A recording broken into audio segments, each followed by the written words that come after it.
Hi everyone, it's Grace again.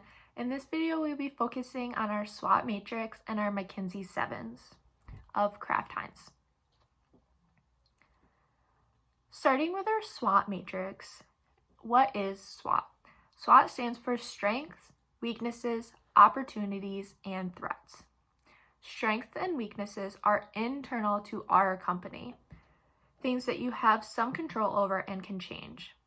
Opportunities and threats are external factors, things that are going on outside of our company in the larger market. If we take a look at the SWOT matrix on the slides, we are going to come up with strategies that include our strengths and opportunities, strengths and threats, weaknesses and opportunities, and weaknesses and threats. To begin creating our SWOT matrix, we needed to take a look at our IFE and EFE factors again. Based on these IFE and EFE factors, we created strength and opportunity strategies, strength and threat strategies, weakness and opportunity strategies, and weakness and threat opportunities. To begin making our SWOT matrix, we pulled our opportunities and threats from our EFE matrix and our strengths and weaknesses from our IFE matrix. Based on these factors, we created 3 strategies in each category. From these strategies, we then selected the strategies that we feel would best benefit Kraft Heinz. Our top 4 strategies we selected was a low ROA and substitutes. The company's low ROA reflects that they could be controlling non-profitable assets or not using their assets to their potential.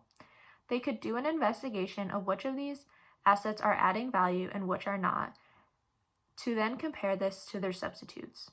By doing this, they could find ways to alter their asset portfolio and become more like a successful substitute, or to learn what not to do from a substitute. Next, we have our low debt to equity and psychographics. Due to the company's preceding low debt, they are able to take on more debt to construct focus groups and test more foods or avenue for new products to see how they appeal to the modern consumer. This would lead to more research and development. Next, we have our brand recognition and our rivals. Rivals are a huge threat to Kraft Heinz, as food brand loyalty is not that high. However, if new product lines are being placed on the shelves, such as the healthier options consumers are beginning to look for, they will stick to the brand they know, Kraft Heinz. Kraft just needs to enter this new emerging market trend before their rivals to gain market share. And lastly, we have our high quick ratio and free cash flow and new entrants. Compared to its competitors, Kraft has a high quick ratio and free cash flow. While new entrants may be a threat, I think Kraft could use this to their advantage through mergers and acquisitions to get into the healthier food market. Next, we'll be focusing on our McKinsey 7. If you direct your attention to the diagram, the McKinsey 7s includes style, skills, systems, structure, staff, strategy, and lastly, their shared values. From the strategies we selected from our SWOT matrix, we will be focusing on the McKinsey 7s for these strategies.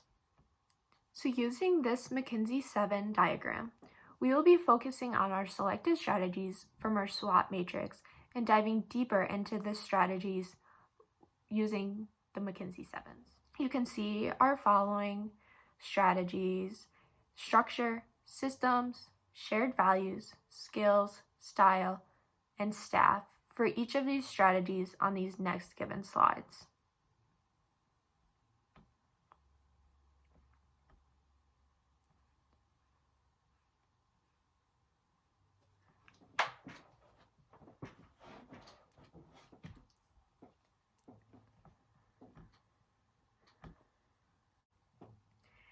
In conclusion, We feel Kraft Heinz is a very strong company. Although they have not been doing too well lately, we feel that their new CEO can really get them back on track, and maybe even use some of the strategies that we have come up with in our in-depth analysis of Kraft Heinz throughout the year.